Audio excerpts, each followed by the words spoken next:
Hey everyone, in this presentation we will talk about dacryocystitis. It is inflammation of the lacrimal sac.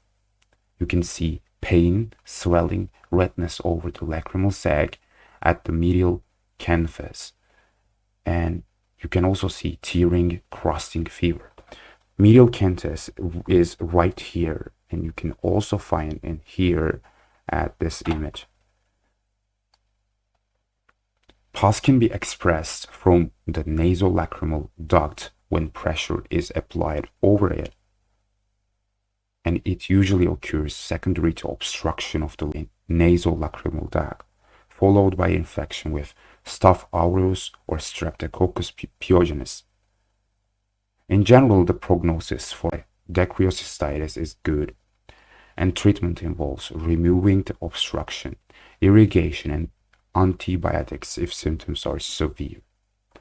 That was the end of this presentation. If you liked it, don't forget to like and subscribe to the channel.